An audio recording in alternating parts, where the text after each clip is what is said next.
Pues buenas tardes a todos los que estáis aquí esta tarde, sobre todo a todas, para presentar un nuevo libro de Alicia Ballina. No es el primer libro de Alicia que se presenta en este mismo sitio y, por tanto, si alguien, alguna de vosotras o alguno de vosotros ha repetido, sabe muy bien con qué nos vamos a encontrar hoy. Alicia es una chiflada, es una escritora que toca muchísimas teclas, que hace tantas cosas, que tiene una capacidad para diversificar su actividad, es tan polivalente, hay tantas Alicias en Alicia que yo siempre me encuentro sorprendido, a pesar de que la conozco hace 15 años, por las cosas que puede hacer diferentes al mismo tiempo. Como sabéis, ella es periodista, en fin, hay cosas peores, pero es periodista, pero sobre todo es una experta en historia del arte. Tiene un trabajo importante como conservadora de museos, ha dirigido el Museo Naval, ha codirigido el Museo de América, ha estado en el Museo Sorolla, ha tenido puestos de responsabilidad en algunos de los museos más importantes y además diferentes. Diréis, ¿cómo hace cosas tan distintas? ¿Qué tiene que ver el Museo Sorolla con el Museo Naval, que conserva los uniformes de los almirantes y maquetas de los barcos que estuvieron en la Armada Invencible? ¿Qué tiene que ver para una historiadora del arte? Pues es solo una demostración también de la curiosidad intelectual que tiene Alicia y por eso hace cosas tan singulares. Y luego además escribe libros. Yo participé con ella en un libro que fue El catálogo razonado de Joan Brossa, un pintor catalán, surrealista, era un clochard, un loco. Estuvo representando a España en la Bienal de Venecia, era un gran pintor y muy especial. Y ella hizo el catálogo razonado de su obra. Un catálogo razonado es un trabajo de investigación agobiante en el que alguien tiene que bucear y buscar, no en la vida del artista, exactamente en la obra, es reproducir todos los cuadros que hizo en su vida. Un catálogo razonado es exhaustivo. Y ella hizo el catálogo razonado de Joan Brossa en un libro bellísimo, yo tengo una fundación que hacemos estas cosas con nuestra fundación y fue elegido el mejor libro del año en España por el Ministerio de Cultura hace 10 años. 10 años. Y representó a España en un premio internacional que hay importante para elegir el mejor libro editado en toda Europa y se hace en la Feria de Frankfurt y fue de los finalistas. No ganamos, pero no ganamos porque éramos españoles y los alemanes no nos querían bastante. Pero el libro es bellísimo. También hizo un libro sobre el teatro de Valle. Es decir, bueno, son cosas un poco especiales. Y luego se pone a escribir novelas y hace unas novelas que a mí me divierten mucho porque es una mezcla curiosa de documentación histórica, de sabiduría histórica, de conocimiento histórico, de adaptación a un entorno además heterogéneo, porque hizo un libro que era sobre una mujer que se disfraza de hombre para alistarse en las armadas y en los galeones de la conquista de América, diciéndolo de manera rápida, pero por tanto luchó contra piratas, vestida de hombre siempre, pasando inadvertida para que nadie supiera quién era, pero hoy toda esa documentación, que mucha de ella la ha encontrado en el Museo Naval, resulta que le permiten hacer un andamiaje para hacer una novela que es una novela de aventuras y una novela además de amor y de pasiones y de historias de la época. Y después dices, pero ¿cómo demonios esta profesora, que es una profesora, llega a hacer cosas así? Y ahora estamos ante un nuevo libro, que es este que tenéis ahí, La condesa que pudo reinar, que es una historia sorprendente, está muy documentada y luego está llena de ficción. No es una novela, no es una crónica histórica, es una crónica histórica aderezada con mucho talento literario para contar una historia de amor. Es una condesa que muy jovencita, una condesa Pilar de Acedo, que se casa a los 16 años, era una niña pequeña, se casa con 16 años con su marido, que es un buen hombre, Ortuño se llama, y el hombre, y de pronto se produce la invasión francesa. Napoleón pone en España a dirigir España a su hermano, a José I, a quien nosotros siempre ridiculizamos y le llamamos Pepe Botella. Hasta en los libros de texto de nuestra infancia sale Pepe Botella como un político borrachín y bueno, y desastroso y de paso, que no supo entender a los españoles y que se marchó corriendo, ¿no? Pero no fue verdad, fue un político muy interesante, hizo muchas cosas, no fue un payaso como se le reproducía y en nuestros libros, en los míos por lo menos, de los años 50 y 60, se contaba de esa manera, era un personaje al que se ridiculizaba. José I fue un rey y luego fue un personaje que tuvo una vida amorosa tremenda, se casó, tuvo 2 hijas en Francia, su mujer nunca llegó a venir a España, no le interesó nunca venir, él se vino aquí de rey y ella ni vino, se quedó en un castillo en París y este vino aquí y tuvo unos enormes éxitos sentimentales / eróticos. Estaba todo el día ligando, tuvo un montón de amantes, pero muchas, ligó muchísimo. Es sorprendente lo que ligó, el éxito que tenía, que no era fácil en aquella época y sin embargo tuvo una vida amorosa chocante y tuvo un montón de hijos, además, con mucha gente, muchos, pero muchos, quiero decir, igual tuvo parejas con hijos, igual tuvo 6. Sí, 5 o 6 documentados. Que son muchos. Y el tiempo que estuvo aquí, de pronto, una chica aristócrata que se acababa de casar con 16 años y que entonces tenía 20 o 22 años, enloquece de amor por este personaje y vive una historia de amor que es la que cuenta Alicia, con mucha gracia, con mucha documentación, y te traslada realmente a la época. Yo ya no voy a hablar mucho más porque lo importante es que ella, la voy a preguntar y a provocarla para que ella cuente, ¿no? Y la provocaré para que cuente las cosas. A mí, ¿qué me divierte más del libro? Me divierte cómo cuentas las historias de amor y la pasión de esta mujer que lo deja todo, que se juega su matrimonio, su vida, hasta un cierto desprestigio social, porque en un momento determinado es una traidora, que se lía con el invasor. Ella se lía con el invasor, con el francés, ¿no? Y entonces todo eso, pues bueno, dentro de una literatura muy elegante, pues ellos, para que os hagáis una idea, cuando tienen sus encuentros románticos, ¿dónde se van a ver? ¿Cómo hacen?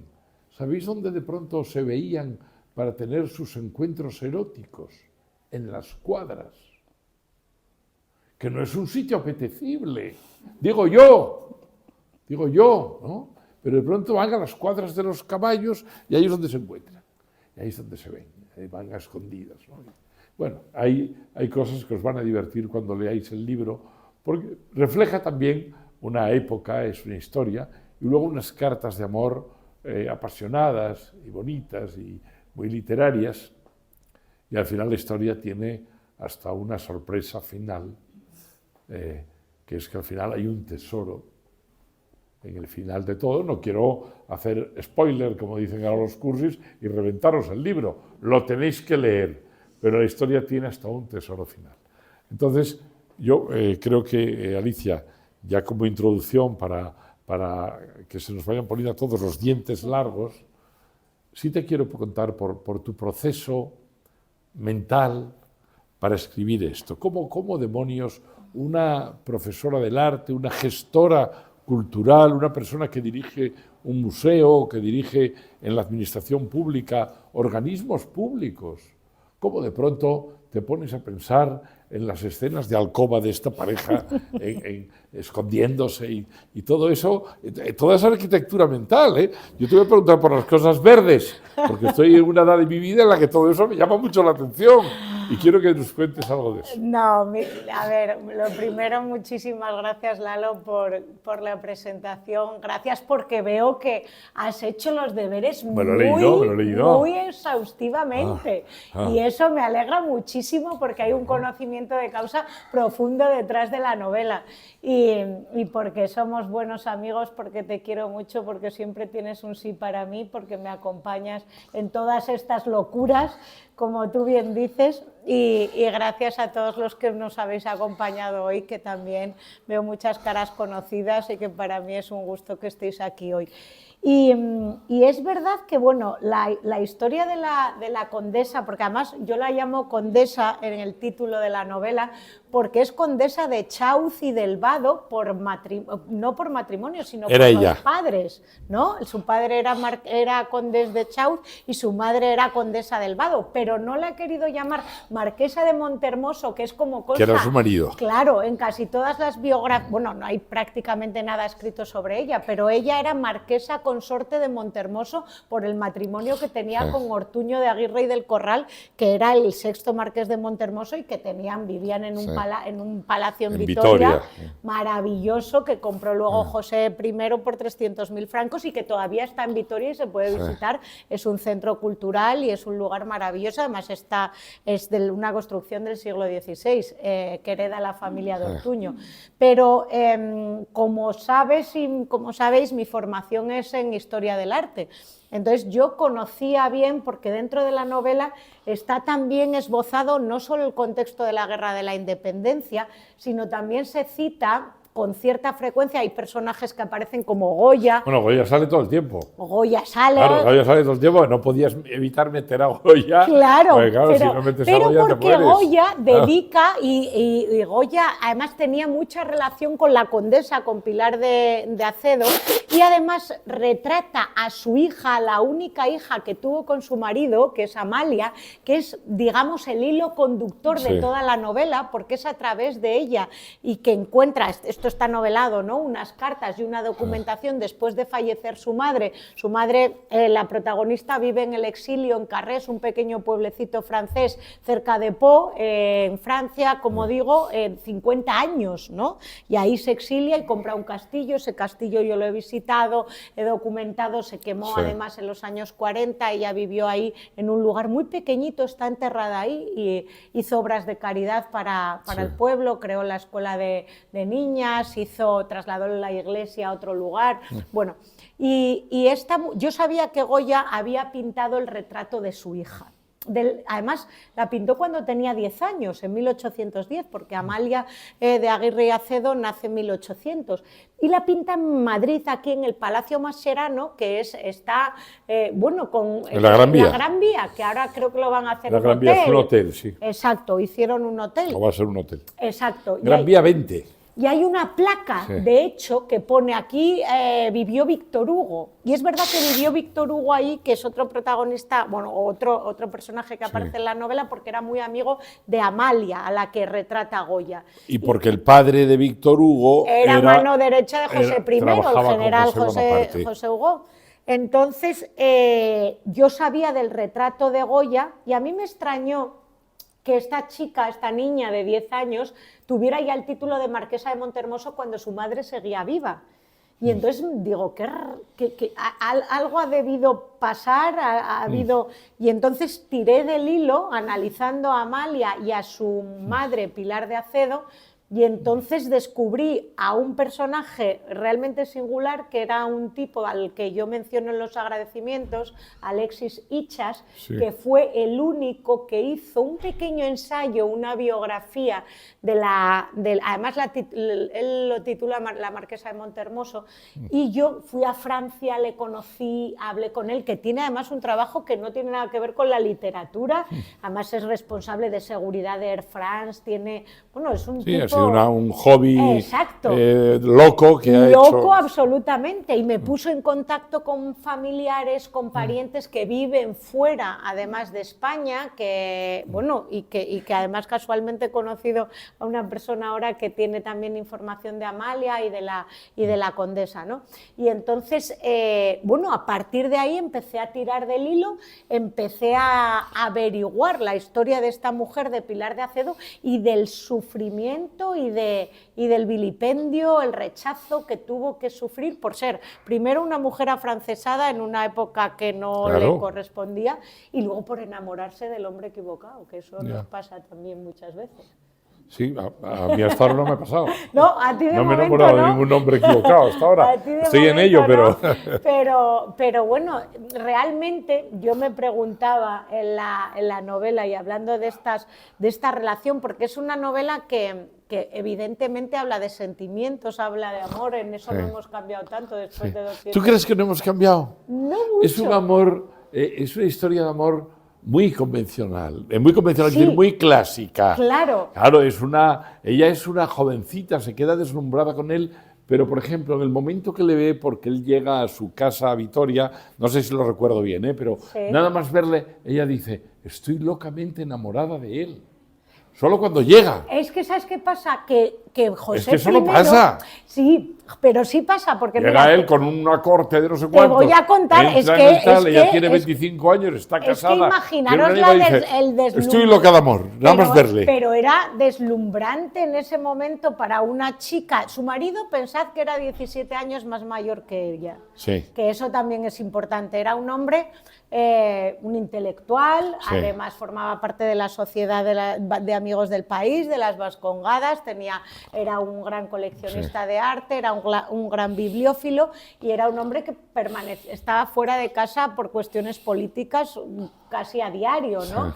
Entonces ella se dedicaba, era una mujer súper culta que hablaba euskera. Hablaba 4 idiomas. Sí, hablaba euskera con el servicio, porque ella era de Tolosa, pero cuando se casa se traslada a Vitoria, porque él era de Vitoria, a vivir al palacio de él, de Montermoso. Hablaba inglés, hablaba francés, hablaba italiano, cantaba, tocaba el piano, se dedicaba a hacer miniaturas también y lo hacía muy bien. Y entonces era una mujer que organizaba también, era la típica burguesa de la época. De 20 años.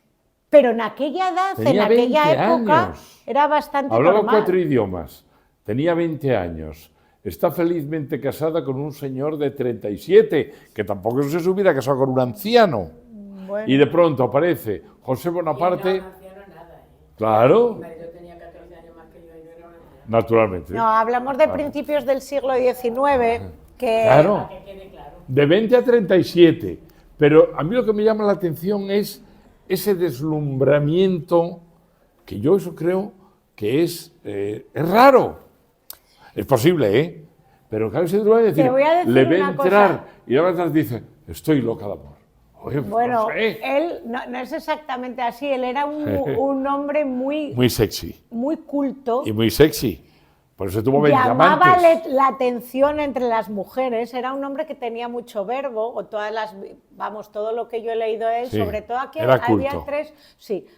aquí hay 3 o 4 biografías sobre su figura, pero en Francia, que se ha escrito algo más, nada que ver con su hermano, y era un hombre muy romántico, culto, bien parecido. Vemos algunos retratos de él, hay uno en el Museo Nacional de Arte de Cataluña, que bueno, a lo mejor ahora nos puede parecer pues no demasiado atractivo, pero sí lo era en la época, y era un hombre que conquistaba mucho a través de las palabras, seguro. y mucho menos como su hermano, que era mucho más Era un triste, arisco, Napoleón era un triste. más rígido, era un general, era un hombre Era más un militar, triste y soso. austero, y bueno, ellos eran bastante austeros. Hay una... No, Bonaparte era sofisticado, José era sofisticado, le gustaba el arte. Cuando se marchó de España, que tú lo cuentas bien en el libro, Eso daría para otra novela. Se llevó carruajes y carruajes llenos de cuadros, llenos de joyas, llenos de cálices, se lo llevaba todo. Fue un saqueador. libros, se llevó cosas, ¿no? La imagen de José, o sea, realmente la novela habla de la historia de amor entre ellos, quiere situar también a Pilar en el lugar que le corresponde también, porque ella desde luego arriesgó mucho más que él. No, claro, él nada. Él Además, nada. él le ponía unos cuernos monumentales. Eso es, bueno. Porque él tenía permanentemente, ¿no? Y hay un momento en que ella descubre En las campañas de Andalucía, que él se va a que Andalucía. él tiene algún amante, ¿no? Y luego incluso descubre un amante en su propia casa. Sí, bueno, no lo cuentes todo. No. Pero Bueno, sí. de momento ves que me lo he estudiado, ¿eh? Sí. No, te veo, vamos. Quiero decir, yo me he fijado muchísimo en el libro. Y te veo que te has divertido. No, me ha divertido que lo muchísimo, has disfrutado. porque la parte más histórica y más compleja está muy bien cubierta, pero realmente es una historia de pasión. Sí. Y entonces resulta que historias de pasión ya tampoco hay tantas. No ¿sabes? hay, ¿no? Es una historia de pasión, y una pasión larga que dura en el tiempo, Sí. y que la reconstruye después la hija. Exacto. Da mucho miedo lo de tener diarios y tener cartas guardadas y tal, porque a ver quién los va a leer el día de mañana. Lo puede encontrar una hija o no sé, o alguien, y menudo lío, ¿sabes? Pero conserva las cartas de amor, la hija las reconstruye, y el libro es una historia de pasión por parte de ella absoluta. Ella está loca de amor por él, o sea, es una cosa sorprendente. Y él, en cambio, se marcha y va y viene, y luego tiene un amante con no sé quién, y él dice, no, oye, he tenido un amante, pero bueno, esto son cosas de hombre normales. Sí. O sea, él relativiza eso. Lo que pasa que luego ella es capaz de, dentro de todo ese dolor y dentro de todas esas circunstancias... Pero lo entiende, ella es muy liberal. Exacto. Ella es una mujer tremendamente inteligente, Sí. que sabe desde el principio que esa historia está abocada al fracaso, probablemente, ¿no? Sí, pero apuesta por ella. Apuesta, se arriesga, es una mujer tremendamente valiente, ¿no? Que yo a veces pienso, buah, si la hubiera conocido, si tuviera la ocasión de entrevistarla... Sí, atormentada. O hablar atormentada, con ella. loca de amor y atormentada. Sí. Y luego Alicia, que es mala, porque es mala, es una bruja, mala, pone en su boca frases que uno no puede retrotraerse y no trasladarlas a la actualidad. Por ejemplo, dice, los reyes nunca son fieles. Dice en un momento determinado. Bueno, no es tan lejano. Pues eso digo, Por eso digo. Entonces dices, Por es eso. que el tema de la fidelidad y Se de les tener muchas permitía, amantes, claro. está muy... un rey no puedes Sí. esperar que sea fiel a su pareja. Y lo dice de manera muy beligerante, ¿no? Sí, y luego él también, o sea, él también es importante, yo creo, que ahora cuando te estoy oyendo hablar, la relación que él también mantiene con Napoleón y cómo Sí. él, Sí. o sea, y cómo ella le ayuda también Sí. un poco en ese sentido, porque él realmente era un pelele en manos de su hermano, nunca deseó tampoco Y el la hermano corona de nunca le España. consideró mucho. Nunca, Y en jamás. un momento determinado dice, va a venir Napoleón porque Claro, la situación de aquí no está porque bien ve que la controlada, situación y entonces no- va a venir él porque tú eres un monigote, ¿no? Exacto. No lo era. Exacto. Lo que se ha visto después con el paso de los años y toda la historiografía lo explica bien, él no era un monigote, pero sí daba una sensación de fragilidad y pensaban, va a tener que venir Napoleón, su hermano, a poner orden aquí. Y él Claro. mismo estaba preocupado, igual viene mi hermano y soplaba. Sí, es que de hecho hay una anécdota en uno de los encuentros que mantienen ellos donde él le explica un poco su vida, ¿no? Y le explica que está casado, que tiene una mujer, que está en Francia, Julie, y que tiene 2 hijas. Bueno, había tenido 3, pero una falleció no llegó a la edad adulta. Y entonces él le explica que desde siempre, desde que eran niños, pues Napoleón intentó, Era el jefe. claro, controlarle, ¿no? Y entonces ellos, de hecho, hay una película española que es un poquillo regulera, Sí. que se titula Desiré, creo que es de los años 60. Ah, yo no lo he visto, no me suena. Bueno, pues esa Sí. película cuenta cómo, siendo jóvenes, en una edad de unos 18, 20 años, José, que era el primogénito y Napoleón era el siguiente, cortejaban a dos, me encanta la palabra cortejar, que además la usaba mucho mi abuela, cortejaban a en dos. Asturias. Sí, se utilizaba mucho y yo la uso y me gusta. A dos hermanas. Entonces eran Julie y Desirée, y ellos cortejaban Napoleón a Julie, que fue con la que luego se casó José, y José a Desirée. Y entonces un día le dijo Napoleón a José, oye, mira, yo creo que por cómo eres tú y por tal, a ti te conviene mejor que cambiemos. Yo me quedo con Desirée y tú te quedas con Julie y tal. Y el otro pues acató, como luego acató la corona de España, porque le dijo a él, mira, yo esto aquí no sirvo, este pueblo es muy beligerante, esto me va a costar Dios y ayuda. Y no tengo que hacer otras cosas. Pero desde niños ya, y finalmente José se casó con Julie y Napoleón cortejó a Desirée un tiempo hasta que le nombraron general, ganó bastantes campañas, volvió a Francia, se estableció en París y se enamoró de Josefina. Pero quiero decir que la relación entre Napoleón y José siempre, aunque creamos que no, siempre fue un títere, digamos, en manos de Napoleón, que no confió en él porque la corona de España, y yo lo cuento, se la ofreció primero a otro de sus hermanos, a Luciano, luego al gran duque de Berg, etc. Y Napoleón, o sea, nunca confió en él y realmente dijo, además hay algunas cartas que estas sí que se conservan y están documentadas en el Archivo Nacional de Francia y que dice, y que le escribe José diciendo, oye, yo entrego la corona, o sea, yo esta gente no la puedo dominar, no la puedo controlar, lo único que quiero es que el pueblo me quiera. De hecho, vuelve a instaurar las corridas de toros. Para un francés, una corrida de toros, vamos, eso era un espectáculo salvaje, ¿no? Las vuelve a instaurar, que las había retirado Carlos IV. Le llaman, como decía Lalo, Pepe Botella, y el tipo es que no era, o sea, era estemio prácticamente. El Plazuelas le llaman también, y abrió muchas plazas públicas y espacios también. Sí, nunca fue querido, también era el invasor. Claro. Hubo una represión militar en la toma de Madrid el 2 de mayo, sigue siendo una fiesta importante para nosotros y un reconocimiento de un momento de valentía española cuando atacan a los mamelucos y muere la gente y luego fusilan. De hecho, se menciona también en la novela cuando Goya realiza esta obra. Que realmente no se sabe si es un encargo de Fernando VII ya cuando se instaura otra vez en el poder o si realmente es un ofrecimiento del propio Goya, porque Goya tiene un papel también siempre un poco en medio. Es verdad que Goya era un afrancesado. Sí, luego Goya acaba en Francia. Claro, y acaba se exilia a Burdeos, claro, en el 24, y luego él tiene una relación muy directa con la condesa, porque cuando la condesa se exilia, hay una serie de circunstancias y de situaciones complicadas para la condesa en la novela, pero ella tiene que terminar exiliándose, aunque ella, como digo, amaba tremendamente a España, intentó regresar a España después de la huida de los franceses en el 13. Claro, era otra época, ¿no? Me llama la atención, hay una cosa en la novela, cuando la leáis, que os va a llamar un poco la atención, ¿no? Tú has dicho lo de la edad y me parece muy bien lo que tú dices, 14 años no es nada de diferencia de edad.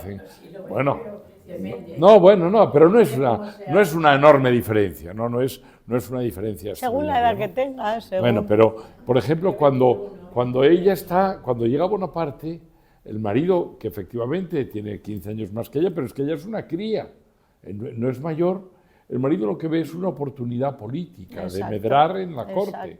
Exacto. El marido el marido se entera. Pues es que Ortuño tiene un papel clave también en la novela. El marido se entera de lo que pasa. Para otro lado y lo que dice es, uy, qué oportunidad, voy a medrar en la corte, a ver si me lleva Bonaparte con él a la corte, estoy cerca de él y me convierto en una persona influyente. Es decir, hay una parte ahí también de retrato social de la época muy interesante.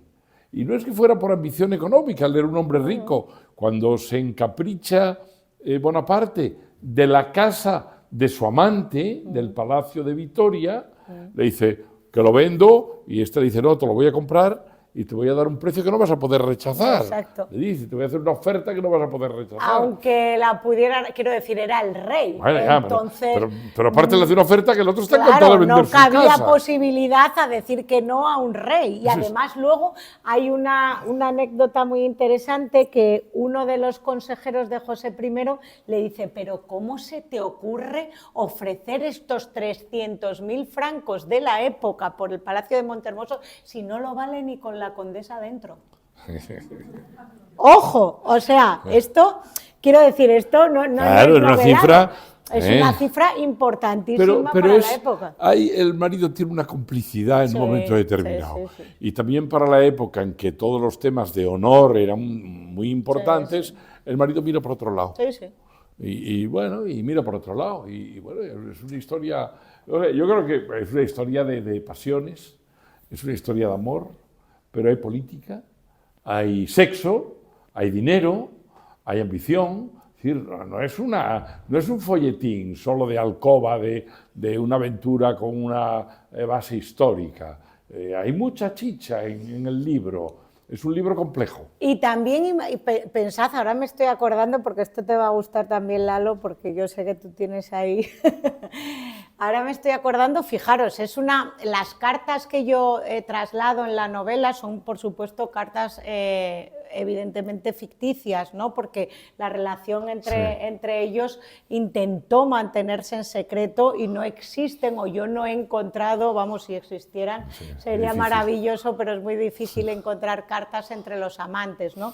Pero la relación entre ellos estuvo en boca de todo el mundo. Realmente los padres de ella rechazaron, porque no eran afrancesados, esa relación, y el pueblo de Madrid conocía también los amoríos, sabía que José I además era un instrumento realmente fácil para menospreciarle y para rechazarle como rey, ¿no? Entonces se cantaban coplillas, claro.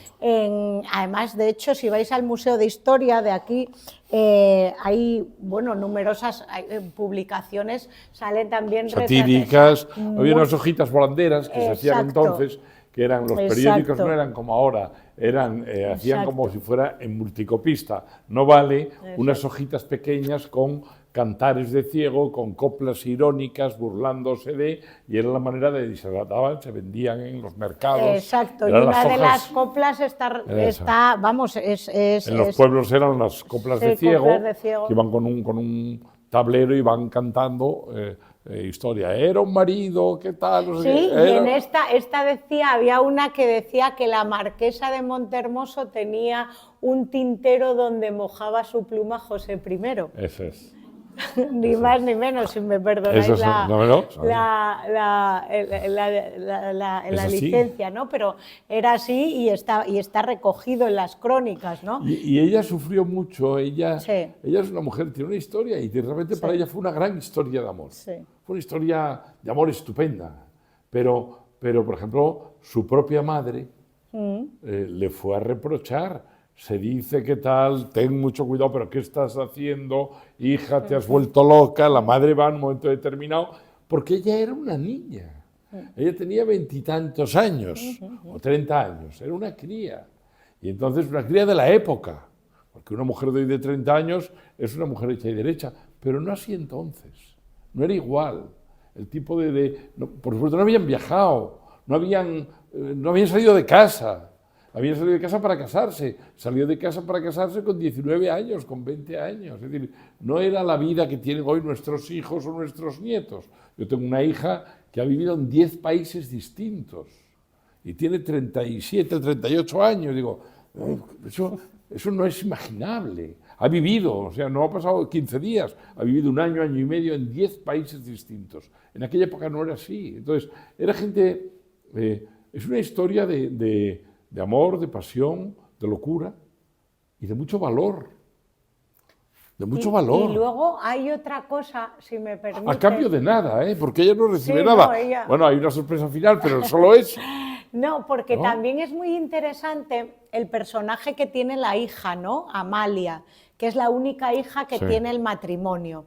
Entonces, a través de Amalia, Amalia nos da las claves y nos da las pautas para conocer más a su madre, porque ella, como decía al principio, encuentra una serie de cartas y de documentos después de fallecida la condesa, que muere en el exilio en 1869, ya con 76 años. Y entonces es verdad que la relación que existe, y esto es otra cosa importante de la novela, la relación que existe entre la madre y la hija, pues es una relación un poco distante, una relación de la familia burguesa típica de esos principios del siglo XIX, donde realmente la hija Amalia no conoce a su madre como mujer. Sí, la hija descubre a la madre con las cartas y ya, digamos, 50 o 70 años después reconstruye toda la historia de amor de su madre. Claro, ¿no? Y su propia historia también como hija, ¿no? Bueno, claro, y la relación como era. Ella estaba allí, era una niña pequeña y tenía una nurse, que era la que la atendía, una chica que era la atendía, que también aparece en la historia y también tiene un papel, ¿no? Sí, y eso también es real. También es un papel. Claro. Eso también es importante. Y luego, cómo la hija de Pilar de Acedo descubre que esto también era una cosa que yo quería hacer hincapié en la novela, ¿no? Cómo descubre el papel de su madre como mujer y cómo se replantea una serie de posicionamientos y ella va entendiendo su propia vida a través de la historia de su madre, que conoce de mano de una serie de cartas y de un diario que ella se plantea a lo largo de toda la novela. Pero ¿quién ha sido capaz de escribir esto? Y sobre todo ahí, el diario, aparece un diario. ¿Quién conoce la historia de mi madre? ¿Y cómo aparece el diario? Claro. ¿Quién lo ha traído? Porque de pronto aparece un diario a su alcance y quién, ya no está la madre, cómo demonios ha llegado ese diario, quién está en el secreto, quién es que lo sabe todo y pone ese diario cerca de ella para que lo lea, y eso no lo puede entender. Entonces tiene un desenlace en el que todo se complica un poco más. Yo te diría una cosa.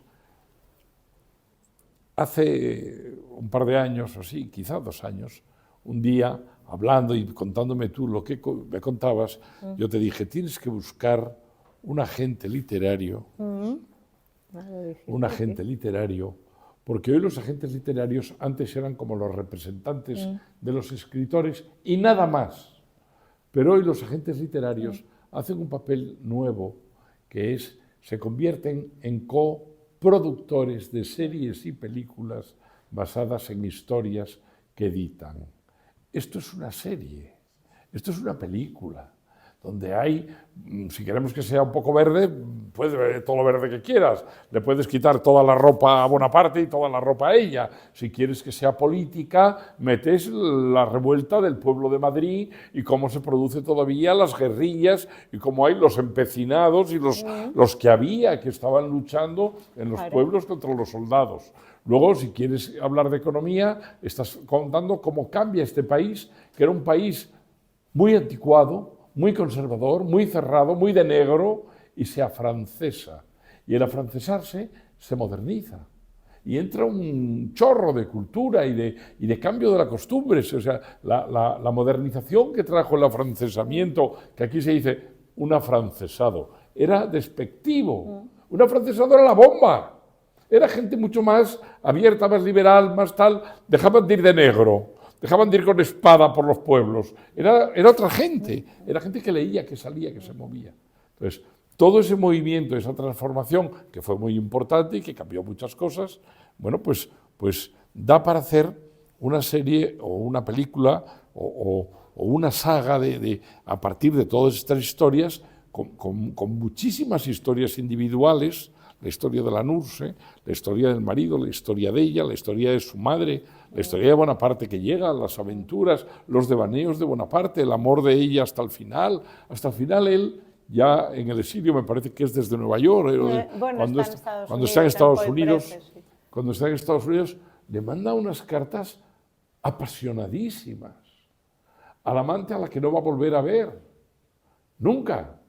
No se van a volver a encontrar nunca. Él vive en otro continente, eran otros tiempos, no va a volver nunca jamás, pero consigue hacerle llegar cartas llenas de pasión, pero cartas muy de piel, muy eróticas de verdad, tal, ¿no? Y todo eso, pues lo pones en contexto y yo digo, aquí hay una serie. Lo que pasa es que una serie tienes que cambiar muchísimo el formato y empezar a meter diálogo. Claro. Tienes que trabajar bidoteras. De hecho, estamos con Hija del Mar, que no sé si alguno la leísteis, que creo que sí. Además, esa novela fue premio de novela histórica de Pozuelo, que era la que decía Lalo al principio, de esa mujer que se hace pasar por hombre y se alista en la Armada Española. Estoy hablando de finales del siglo XVIII. Esa estamos trabajando, de hecho, en la realización de una serie, una producción audiovisual. Lo que pasa que, claro, la ambientación sería... Bueno, ahí eso es muy caro. Claro. Ahí tienes una producción muy cara, tienes que hacer barcos y pelearse es mucho más y fácil batallas. hacer una serie ambientada en... Ahora, que será también. uno de los próximos proyectos y una de las y tienes ahí un próximas trabajo historias. tremendo que hacer, porque este libro, al tener mucha documentación, se convierte en un libro, sale muy fácil, ya lo veréis, Sí. pero no está pensado inicialmente para ser una película y por tanto no tiene los diálogos a los que estamos acostumbrados en las películas.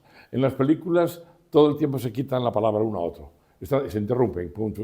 En todas las películas no hay un narrador de fondo que vaya contando y que vaya situando, y aquí sí hay un narrador de fondo. Hay un doble narrador o un triple, uno es la propia Alicia, otro es la hija y otro es la propia protagonista, que también cuenta sus sentimientos. Luego hay 3 narradores simultáneos, pero para ser una película te vas a tener que hacerte diálogos como una china. La idea fue crear una obra, yo creo que una obra muy, muy personal también, una obra muy donde los sentimientos evidentes... A mí siempre me gustan los personajes, marcar pues los sentimientos, tener esa profundidad. Los personajes nunca son planos, tienen muchas aristas, no es blanco ni negro, tienen dudas, tienen incertidumbres, tienen inseguridades, tienen su complejidad, porque además, como decíamos antes, ¿no? Ella es una mujer que sufre también las críticas, sufre el rechazo y luego tiene una situación también personal con respecto a su hija muy dura, ¿no? Porque y déjame una cosa, ella es infiel a su marido en aquella época, luego es una traidora a su país, total. Es una madre regulete y es una buena persona. No es una pécora, no es una bruja, es una buena persona. Es una historia en la que ella no te cae mal nunca. Claro. A pesar de que dices, desde una perspectiva muy conservadora, menuda bruja, menuda pájara de cuenta, se portó mal con todo el mundo, echa a su madre de casa tratándola de usted y le dice, madre, puede irse. Cuando la madre le dice, ten cuidado, hija, con lo que haces. La historia es una historia. Pero ella no es una mala persona. No, es que... No te cae mal. Claro, esa era la idea que yo quería transmitir, ¿no? La idea de una buena persona que realmente, como digo, se enamora de un hombre que no la corresponde. Y el amor no le da ninguna felicidad. No le da ninguna... El amor es una carga para ella. Y que realmente intenta hacer las cosas lo mejor que puede, pero se siente atrapada en una situación que a veces no puede controlar. Sí. Las bueno, personas... la época no es era tan otra fácil época. eso, ¿no? Claro. La época era otra época. Y no es fácil tampoco... Se va al exilio, vive en el exilio toda su vida. Rechazar y renunciar a muchas cosas, aunque luego se recompone, ¿eh? Luego tiene una vida. Yo estuve en Carrese, estuve en la localidad donde ella se exilió durante 50 años, pregunté, además estuve en el pueblo, pregunté si conocían cosas de esta mujer. ¿Cuántos años estuvo en Francia? 50. Luego ella se fue con 26. Sí. Murió con 76. Sí. Y todo esto le pasa entre los 20 y los 26. Y realmente intentó regresar a España muchas veces. Lo que pasa que luego la persecución que hizo Fernando VII a los afrancesados fue feroz. Ella intentó por todos los medios, y eso que tuvo una posición social y económica pero importante. También mucha visibilidad, eso la marcó mucho. Entonces esto la marcó definitivamente y fue incapaz de regresar a España. Y luego está en la novela esa contradicción entre querer para España lo mejor y dar esas ideas afrancesadas hacia al Es que país. para modernizar y tal. el país. Y luego el deseo que tenía siempre de regresar a España y de que España era su patria y era el lugar en el que quería estar y que nunca pudo volver, ¿no? Y es una historia en la que luego ella se reconstruye como mujer, pero también ciertamente triste, ¿no? Hay buenas imágenes de ella, de retratos y eso. Porque hay algo... A mí la familia me ha proporcionado, de hecho, ya sabes al leer la novela que probablemente no solo Goya pudo retratar, bueno, Goya retrata a su hija sí o sí porque esa obra está en una colección americana y Manuela Mena sí que la ha documentado, pero probablemente Goya pudiera haberle hecho a ella un retrato que yo menciono en la novela y que siempre está, es una especie de hilo también conductor y del que yo sí que tengo una copia y que está en la colección de la familia fuera y que probablemente no es descabellado por pensarlo. hacernos una idea físicamente de cómo es. Porque, aunque hay algún grabado, hay alguna... Era una cuando mujer vemos guapa, este tipo de cosas No, claro, esta es la editorial claro, que... pero es importante también cómo pero te la sí imaginas. hay algún grabado... Claro, porque Bonaparte sí que hay, pero... Hay algún grabado de la época, era morena, era una mujer bien parecida también, no era una mujer como las que nos imaginamos, ¿no? Del 19, que a lo mejor es menos, pero no, era una mujer bien parecida y sobre todo es que era una mujer muy culta y muy inteligente y era una mujer que definitivamente no perteneció a la época que le tocó vivir, eso desde luego. ¿En qué fallaba? Pues fallaba en que era demasiado libre, en que ponía sus deseos y sus pasiones por encima incluso hasta de su propia familia. Bueno.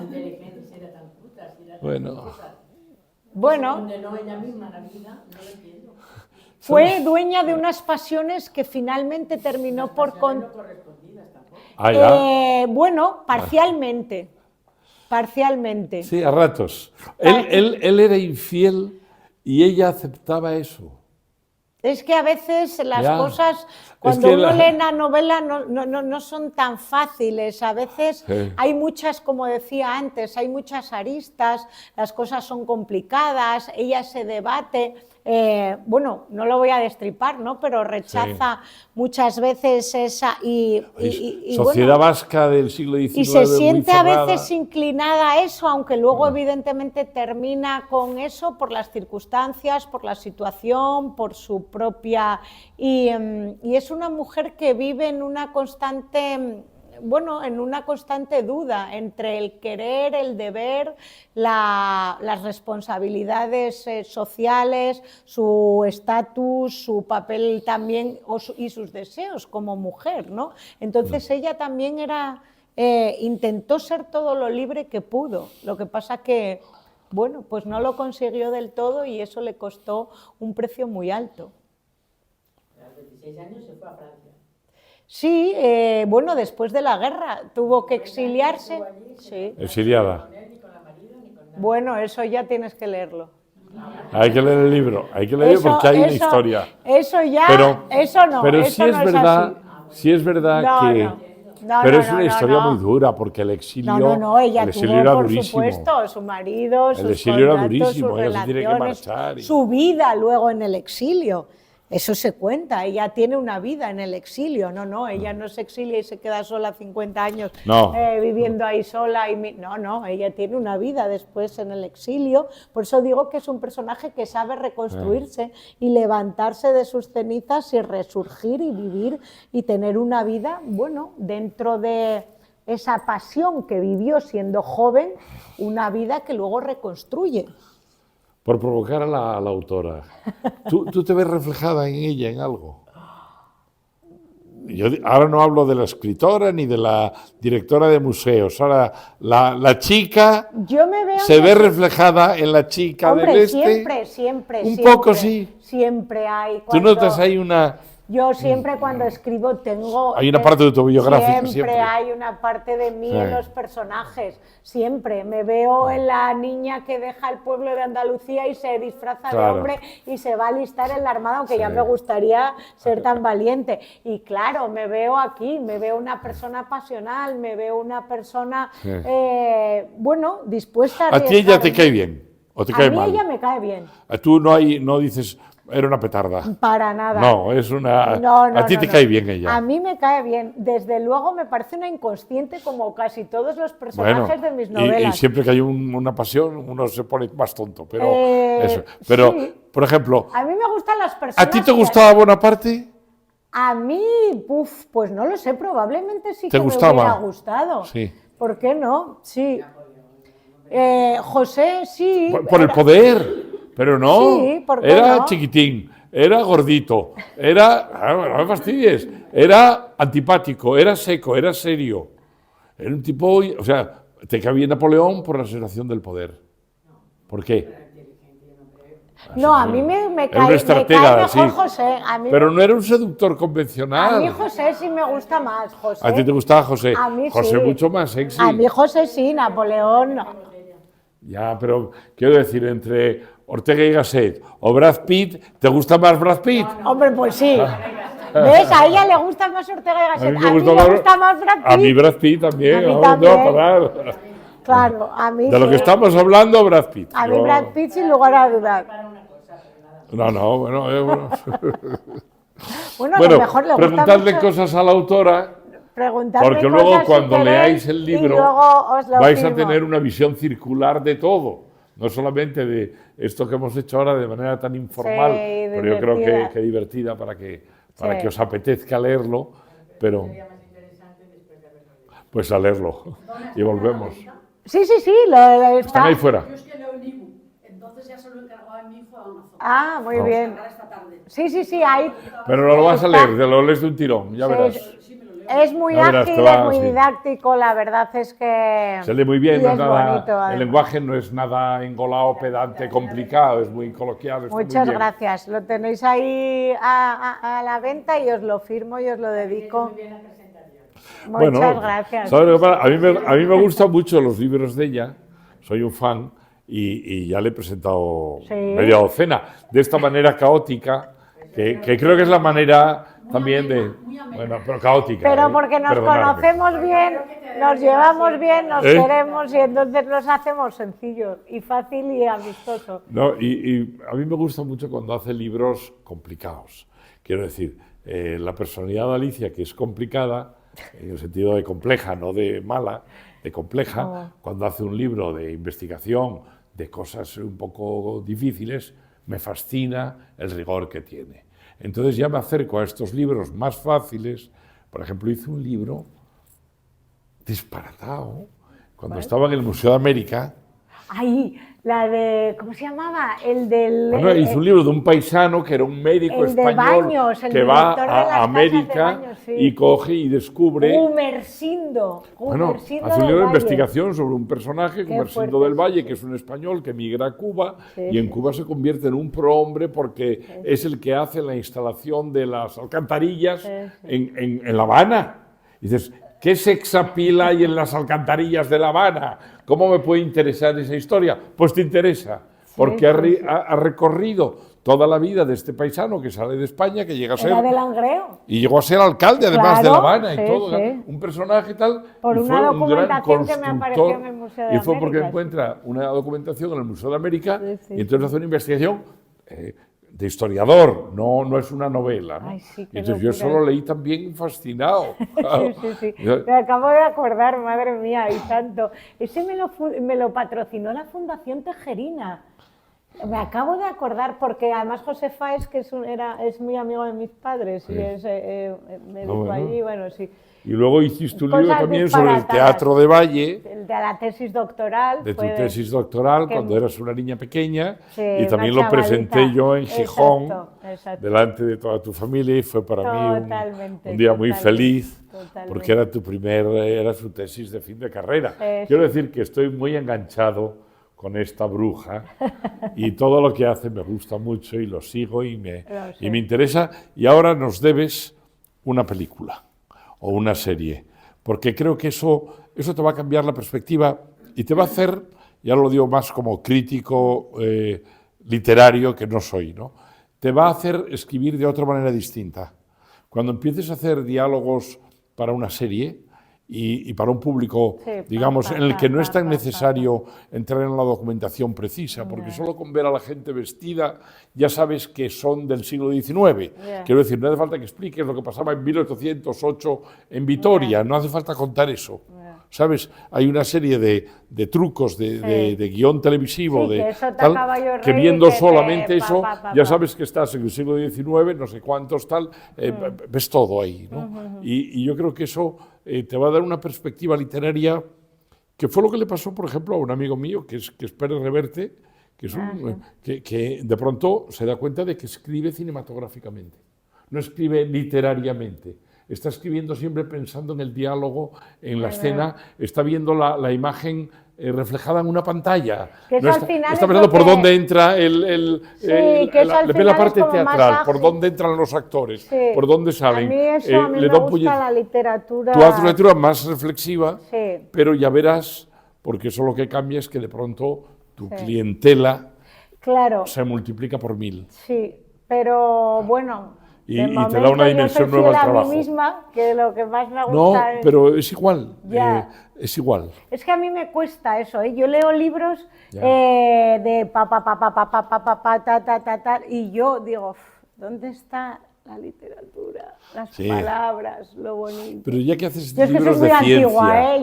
No, pero haces libros de ciencia, haces libros de historia del arte, eres comisaria de exposiciones, haces cosas de ese estilo. Estamos en eso, Lalo, pero necesito financiación, así que... Ahora hay que buscarla. Aquí el jefe es el que manda, ¿eh? Bueno, ¿alguna pregunta?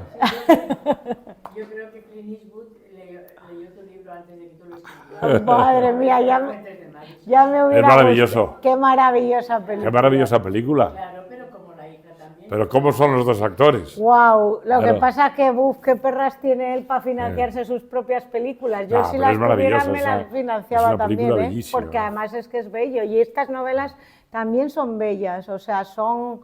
tienen un estilo, una literatura bonita. Lo que pasa es que esta es una historia de amor que acaba mal.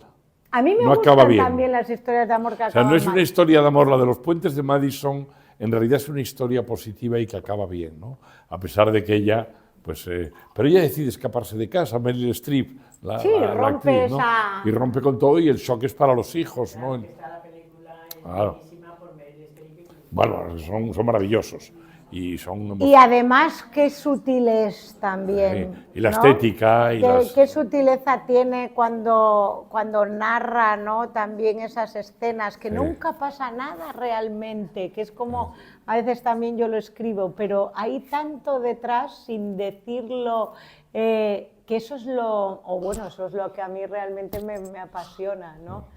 De la literatura y del cine, que no hace falta ser explícito, no, todo eso a mí me sobra, cuando hay todo eso tan... No, bueno, pero es que es una película fantástica, esa es distinta, es una historia distinta. Escribimos de una manera... Esta no es una historia de amor, la de este libro es una historia de amor incompleto, porque no hay reciprocidad real en ningún momento, para ella sí que es un gran amor. Luego es una historia de pasión, aunque se escriban cartas, pero él las simultanea con varias, tiene hijos con otras 5.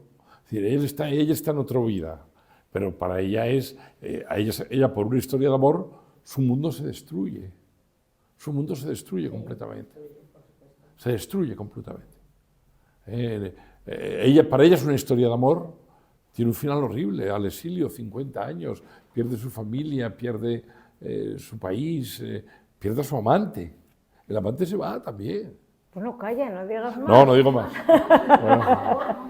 No digas más, que lo cuentas todo. Por el libro. Tenemos el libro. Muchas gracias a todos por venir y por vuestra paciencia. Gracias por venir. Muchas gracias. Que lo disfrutéis.